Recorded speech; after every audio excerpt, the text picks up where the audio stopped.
Hello students, welcome to smart study with Saurabh. मैं सौरभ। आपको कल फिजिक्स में आपको कैलोरीमेट्री मैंने पढ़ाई थी और आज कैलोरीमेट्री की दूसरी क्लास है जिसमें हमने जो कल के कॉन्सेप्ट पढ़े तो उन पे न्यूमेरिकल्स, उन फॉर्मूलाज पे, उन कॉन्सेप्ट बेस्ड न्यूमेरिकल्स की आज हम स्टडी करेंगे। एक न्यूमेरिकल आपके सामने लिखा हुआ है और कल जो हमने कॉन्सेप्ट पढ़े थे मैं आपको रिमाइंड करा दूं एक बार। हीट के बारे में पढ़ा था, heat capacity, specific heat capacity और heat capacity and specific heat capacities के बीच में रिलेशन, उनकी units, the principle of calorimetry that when two bodies are kept in contact, okay, then heat is taken by the cold body should be equal to the heat given by the hot body. ये calorimetry का प्रिंसिपल था। तो इन्हीं principles पे एक formula भी दिया गया था जो कि सबको पता होगा, Q is equal to MC delta T। इस फॉर्मूले पे बेस्ड कुछ हम न्यूमेरिकल्स भी आज लगाएंगे। जो रिलेशंस हमने C dash that is heat capacity and small c that is specific heat capacity के बीच में एक रिलेशन था मास से रिलेटेड, उस फॉर्मूले पे बेस्ड कुछ न्यूमेरिकल्स हम स्टडी करेंगे। तो पहला न्यूमेरिकल है, calculate the heat capacity of copper vessel of mass 150 gram if specific heat capacity of copper is 410 joule पर केजी पर केल्विन। तो हम क्या करते हैं, मैंने जैसे आपको बता रखा है कि क्या करना है, न्यूमेरिकल को पढ़ने के बाद जो गिवन है उसको पहले नोट कर लें। ठीक है, नोट करने के बाद यूनिट्स को आप कंपेयर करेंगे कि हाँ क्या यूनिट सारी एक ही सिस्टम में है। अगर एसआई सिस्टम में नहीं है तो आपको चेक करना है कि नहीं है। तो हमने मास को चेक किया, ग्राम्स में है। उसके बाद स्पेसिफिक हीट कैपेसिटी में देखिए ग्राम, यहाँ पे जो मास की यूनिट है वो केजी है, तो इसका मतलब इसको चेंज करना पड़ेगा। ठीक है, तो मास को पहले चेंज करने के लिए हमको क्या करना पड़ेगा, डिवाइड बाय 1000 कर दीजिए इसको। ठीक है, तो मास क्या आ जाएगा आपका, ये आ जाएगा आपका 0.15 kg। ओके, अब मैं फॉर्मूला यूज करूंगा। कल मैंने आपको एक रिलेशन बताया था स्पेसिफिक हीट कैपेसिटी और हीट कैपेसिटी के बीच में, C dash that is heat capacity is equals to mass into specific heat capacity of substance.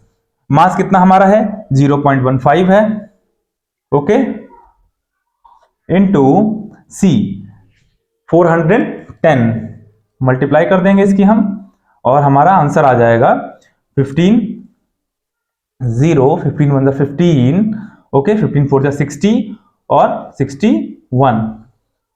ठीक है, 2 डिजिट्स के बाद डेसिमल लगा दीजिए तो 16 आपका 61.50 आपका आंसर आ जाएगा।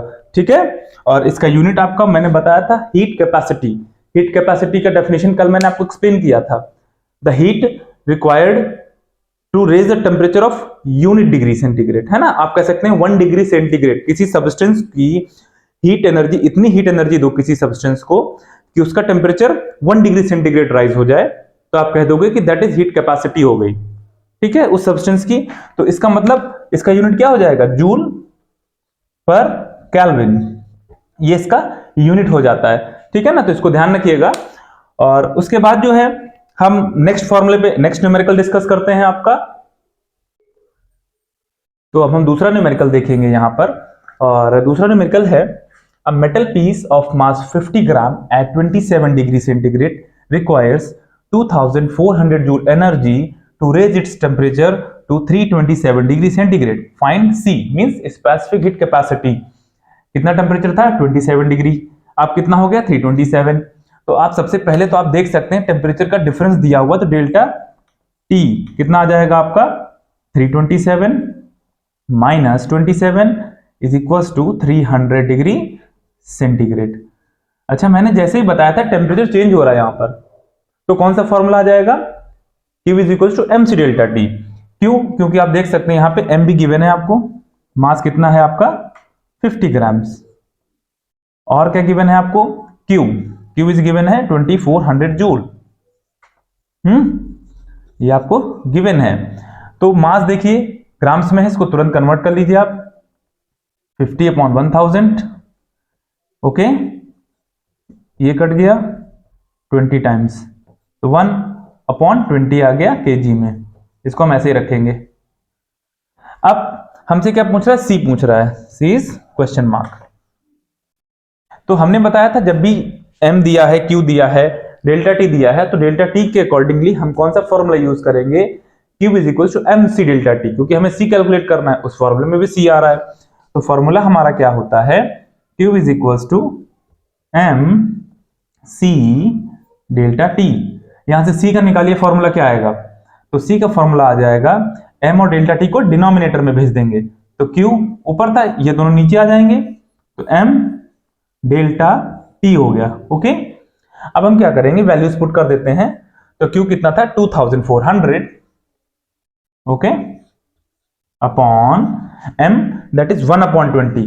तो 1/20 जो लिखते हैं हम यहां पर हैं, ये डिनोमिनेटर का भी डिनोमिनेटर है तो ये न्यूमरेटर बन जाता है, इसको हम यहां लिख देंगे। ध्यान रखिएगा, मैं इसको यहां से हटा दूंगा, ठीक है, ध्यान रखिएगा।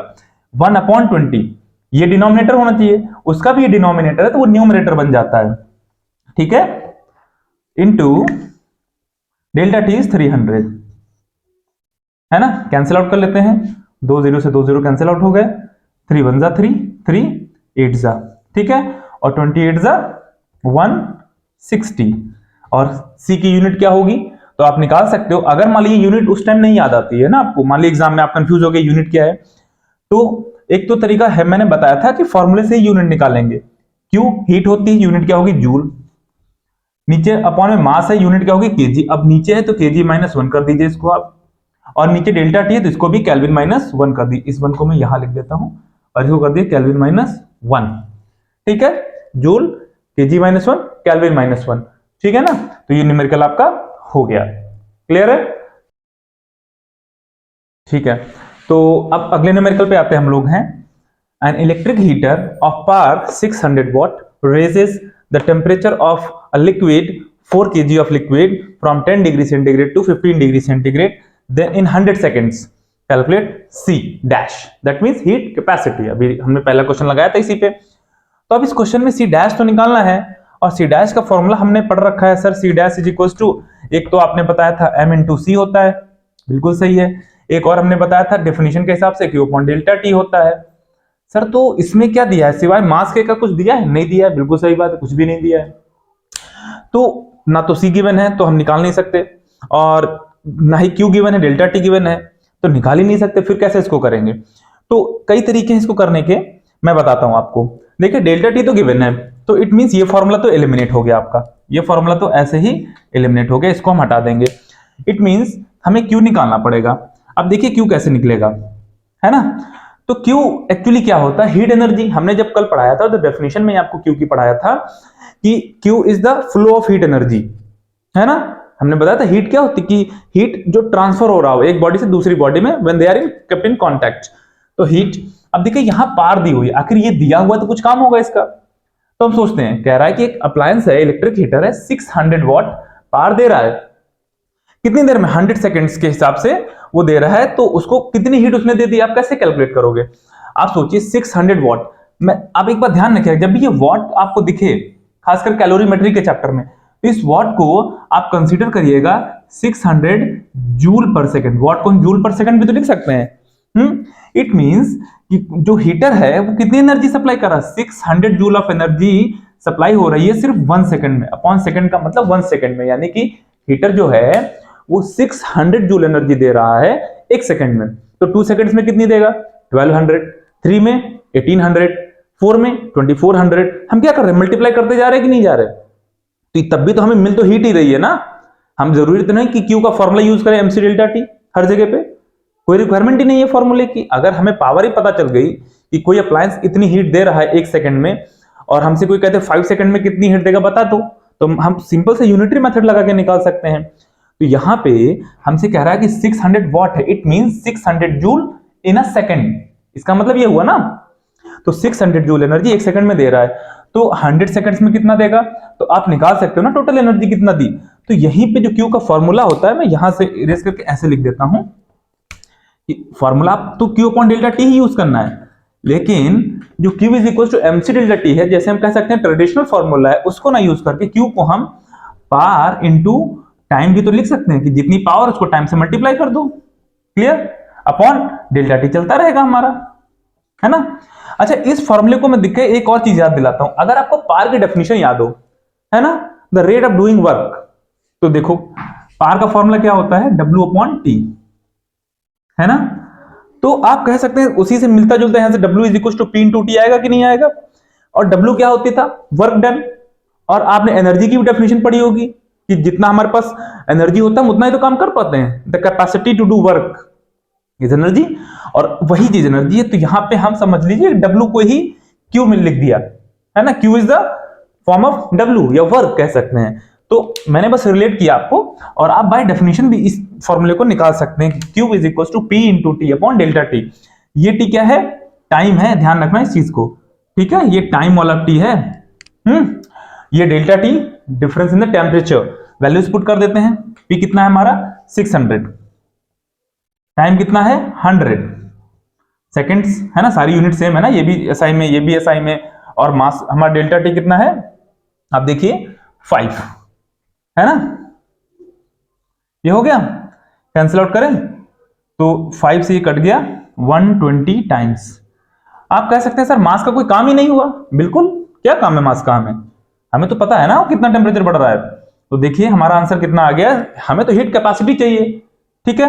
और हीट कैपेसिटी की डेफिनेशन में ही आपने पढ़ा था कि कितना भी मास हो 1 डिग्री टेम्परेचर बढ़ाने में जितनी हीट देनी पड़ी दैट इज हीट कैपेसिटी। मास पे डिपेंड ही नहीं कर रही है, हमें 1 डिग्री टेम्परेचर बढ़ाने में कितनी हीट लगी हम उस पे जाते हैं, ठीक है।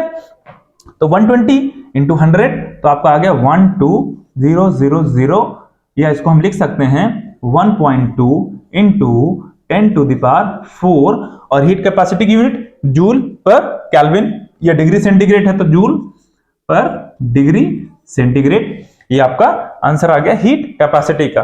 तो पावर वाले क्वेश्चन से भी हमने इसको सॉल्व कर लिया, ठीक है। पावर दी हुई थी, टाइम दिया हुआ था, ध्यान रखिएगा मैं बार बार रिपीट कर रहा हूं, जब भी वॉट लिखा हो कैलोरीमेट्री के क्वेश्चंस में पावर के रेफरेंस में कि 600 वॉट है, तो आप इसको 600 जूल पर सेकंड टाइप से पढ़िएगा कि इतने जूल इन 1 सेकेंड, ठीक है। तो इस तरह से इस न्यूमेरिकल को आप नोट कर लीजिएगा, ठीक है। तो हम लोग नेक्स्ट न्यूमेरिकल पे चलते हैं। 600 ग्राम ऑफ कोल्ड वाटर था आपके पास, जिसका टेम्परेचर हमें नहीं पता है, निकालना है। और जब उसको हीट दी गई, या कह सकते हैं कि उसको उसमें जो है 300 ग्राम ऑफ हॉट वाटर मिलाया गया जिसका टेम्परेचर 50 डिग्री सेंटीग्रेड था। तो कह रहे हैं कि इसका जो भी इनिशियल टेम्परेचर था वो 15 डिग्री बढ़ गया, ठीक है। इट मींस कुछ भी रहा होगा, अगर 10 था तो 25 हो गया, ऐसे। तो कह रहे हैं find the initial temperature of the cold water, इतना ही गिवन है इसमें।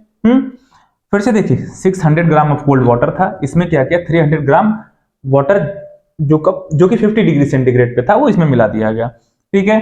तो 15 डिग्री टेम्परेचर राइज हो गया मिक्सचर का। तो आप इसको ऐसे कंसीडर करें, स्टार्ट करते हैं सॉल्यूशन। मान लीजिए पहले क्या था 600 ग्राम था, ठीक है। तो वाटर था, स्पेसिफिक हीट कैपेसिटी हम C मान लेते हैं इसकी थी, ठीक है। और टेम्परेचर इसका मान लेते हैं इनिशियल T1 रहा होगा, या T मान लेते हैं T रहा होगा, ठीक है। दूसरी कंडीशन कह रहे हैं कि इसमें क्या कर दिया गया, इसी में मिक्स कर दिया गया 300 ग्राम ऑफ हॉट वाटर जिसका टेम्परेचर कितना था 50 डिग्री सेंटीग्रेड। और ये C मैंने क्या लिखा, ये specific heat capacity of this water. अब दोनों वाटर ही है ना, तो स्पेसिफिक हीट कैपेसिटी तो सेम ही रहेगी, जब सेम सब्सटेंस है तो अलग नहीं होगी। तो इसलिए यहां भी C और यहां भी C हमने रखा है, ठीक है। इसकी वैल्यू कुछ जरूरत नहीं है, क्वेश्चन में चाहे दी हो और चाहे ना दी हो, रिक्वायरमेंट नहीं पड़ेगी आपकी। अब यहाँ हीट दे कौन रहा है, तो ये हॉट वाटर है, तो हीट ये देगा, ले कौन रहा है, ये ले रहा है, ठीक है। अब यहाँ पे थोड़ा सा कंफ्यूजन यहाँ पे रहता है कि यहाँ पे मिक्सचर का टेम्परेचर कैसे निकाल, जब मिक्सचर का भी टेम्परेचर नहीं दिया है कि इनिशियल तो पूछ ही रहा है और मिक्सचर का नहीं दिया है। तो समझिए इस कॉन्सेप्ट को, इनिशियल टेम्परेचर को T मानते हैं और इसका टेम्परेचर है 50 डिग्री सेंटीग्रेड, ठीक है। अब जब इनको मिक्स करेंगे तो क्या आएगा टेम्परेचर, तो क्वेश्चन में साफ साफ कह रहा है कि when 600 gram of cold water mix with 300 gram of hot water, तो इसका टेम्परेचर 15 डिग्री सेंटीग्रेड राइज हो गया। यानी कि मिक्सचर का ही टेम्परेचर तो बढ़ गया ना, जितना भी इसका रहा होगा उससे 15 बढ़ गया, तो इसका हमने T लेट कर लिया। तो मिक्सचर का टेम्परेचर कितना रहा होगा, T + 15 हो गया होगा भाई, जितना भी रहा हो उससे बढ़ गया 15। जैसे कि मैंने बताया, मान लो इसका 10 रहा हो तो 10 से 15 बढ़ गया, कितना हो गया 25 हो गया। इसका 50 रहा होगा, ये मिलाने पे आ गया, ठंडे को मिलाया गर्म को मिलाया 25 आ गया। तो ये तो मैंने एग्जांपल के लिए बताया आपको, ठीक है ना। हाँ, अब ध्यान रखिएगा इसको, तो हमें T निकालना है, ये समझ में आया।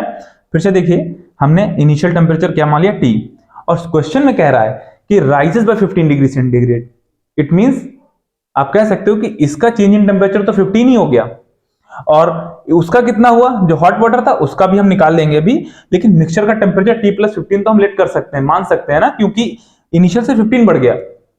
ओके, तो हम शुरू करते हैं।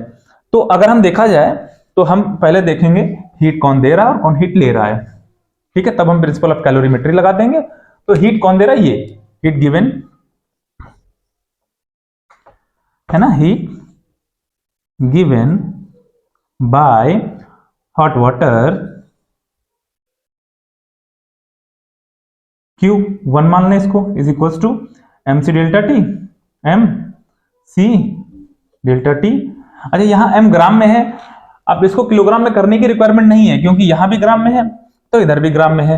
हम प्रिंसिपल ऑफ कैलोरीमेट्री लगाएंगे तो इक्वेट करते हैं ना, हम इधर भी लेफ्ट हैंड साइड और राइट हैंड साइड को इक्वल रखते हैं। ओके, तो यूनिट्स की फर्क पड़ेगी नहीं आपकी। अभी दिखाते हैं आपको कैसे। तो m आ गया 300, ये हम इसकी बात कर रहे हैं हॉट वाटर की, क्योंकि हीट यही देगा, इंटू सी को सी रखो। डेल्टा टी कितना आएगा, तो मैंने कहा था 50, और यहाँ पे जो था वो T+15 था, मैं यहाँ लिख दे रहा हूँ T+15 आएगा मिक्सचर का टेम्परेचर। तो 50 से T+15 को माइनस करके देखिए, 50 माइनस T+15 सब्ट्रैक्ट करेंगे तो आएगा 50 माइनस T माइनस 15, और इसको सिंप्लीफाई करेंगे तो आएगा 50 से 15 चला गया तो 35 माइनस T। ओके, आप इसको डायरेक्ट भी पहले यहां करके और यहां पुट कर सकते हैं, 35 माइनस T आ गया। ये तो आ गया heat given by the hot water. अब जो है हम लोग क्या निकालेंगे, heat taken by the cold water, उसको हम Q2 मान लें, ठीक है ना, लिख दीजिएगा आप लोग, heat taken by the cold water. तो Q2 उसका फॉर्मूला वही बनेगा, mc डेल्टा टी बनेगा, ठीक है। आप चाहें तो M1 और M2 से शो कर सकते हैं। ओके, तो M2 इसका कितना 600 है, C को C ही रखिए क्योंकि वाटर की specific heat capacity delta T कितना 15 कैसे हुआ, मैंने पहले ही बताया, जितना भी टेम्परेचर था कोल्ड वाटर का उससे 15 डिग्री राइज हो गया टेम्परेचर, बस। तो 15 डिग्री राइज का मतलब है चेंज हो गया 15 डिग्री, तो डेल्टा टी और क्या होता है, change in temperature. Okay, heat taken by the cold water, heat given by the hot water, इनको इक्वल कर देंगे। देखो मैं यहीं पे इक्वल कर देता हूं इनको, इसको उठा के यहीं रख देंगे। चलो अच्छा, अगले स्टेप में दिखा देते हैं आप लोगों को। ये लिख लिया, अब हम थोड़ा सा यहां इरेज कर देते हैं। Okay,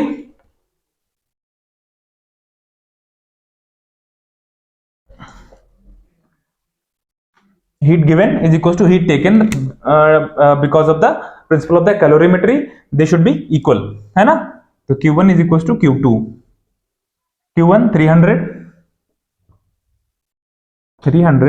into C into 35 minus T is equals to Q2 600 into C into 15, 600 C और 15, देखो C से C कैंसिल आउट हो गया।